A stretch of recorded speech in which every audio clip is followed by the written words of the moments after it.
ಕೃಷ್ಣನೂರು ಉಡುಪಿಯಲ್ಲಿ ಈ ಬಾರಿಯ ಕೃಷ್ಣ ಜನ್ಮೋತ್ಸವ ಬರೀ ಸಂಪ್ರದಾಯಕ್ಕೆ ಸೀಮಿತವಾಗಲಿದೆ. ಕೋವಿಡ್ನಿಂದಾಗಿ ಈ ಬಾರಿಯ ಅದ್ದೂರಿ ಕೃಷ್ಣ ಜನ್ಮೋತ್ಸವಕ್ಕೆ ಜಿಲ್ಲಾಡಳಿತ ಬ್ರೇಕ್ ಹಾಕಿದೆ.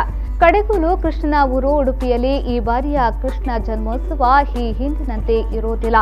ಕೃಷ್ಣೋತ್ಸವ ಬಂತೆಂದರೆ ಸಾಕು, ಉಡುಪಿಯಲ್ಲಿ ಮುದ್ದು ಕೃಷ್ಣ ಸ್ಪರ್ಧೆ, ಅನೇಕ ವೇಷಧಾರಿಗಳು, ಹುಲಿ ವೇಷದ ಕುಣಿತ ಸೇರಿದಂತೆ ಅನೇಕ ಕಲಾ ಪ್ರಕಾರಗಳು ಮೇಳೈಸುತ್ತವೆ.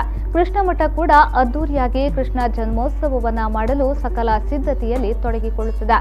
ಆದರೆ ಈ ಬಾರಿ ಕೋವಿಡ್ ಕಾರಣದಿಂದಾಗಿ ಎಲ್ಲ ಸಿದ್ಧತೆಗೆ ಬ್ರೇಕ್ ಹಾಕಲಾಗಿದೆ. ವಿಟ್ಲಪಿಂಡಿಯಂದು ರಥಬೀದಿಯಲ್ಲಿ ಸಾವಿರಾರು ಭಕ್ತರು ಸೇರಿ ಮೊಸರು ಕುಡಿಕೆಯ ಅಪೂರ್ವ ದೃಶ್ಯಾವಳಿಗಳನ್ನು ಕಣ್ತುಂಬಿಕೊಳ್ಳುತ್ತಾರೆ.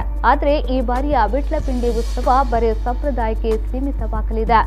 ಈ ಬಾರಿಯ ವಿಟ್ಲಪಿಂಡಿಗೆ ಸಾರ್ವಜನಿಕರ ಪ್ರವೇಶವನ್ನ ನಿಷೇಧಿಸಿದೆ. ಕೃಷ್ಣ ಮಠದ ಸಿಬ್ಬಂದಿಗಳು ಮಾತ್ರ ಇದರಲ್ಲಿ ಭಾಗವಹಿಸಿ ತಮ್ಮ ಸಂಪ್ರದಾಯವನ್ನ ನಡೆಸಬಹುದು ಎಂದು ಸೂಚಿಸಿದೆ.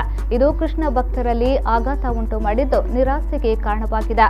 ಆದರೂ ಸಹ ಕೋವಿಡ್ ಕಾರಣದಿಂದಾಗಿ ಜಿಲ್ಲಾಡಳಿತದ ಸೂಚನೆಯನ್ನ ಪಾಲಿಸಲೇಬೇಕಾಗಿದ್ದು, ಈ ಬಾರಿಯ ಕೃಷ್ಣ ಜನ್ಮೋತ್ಸವ ಕೋವಿಡ್ ಕಾಟದಿಂದ ತಪ್ಪಿಯಾಗಿರುವುದಂತೂ ಸತ್ಯ.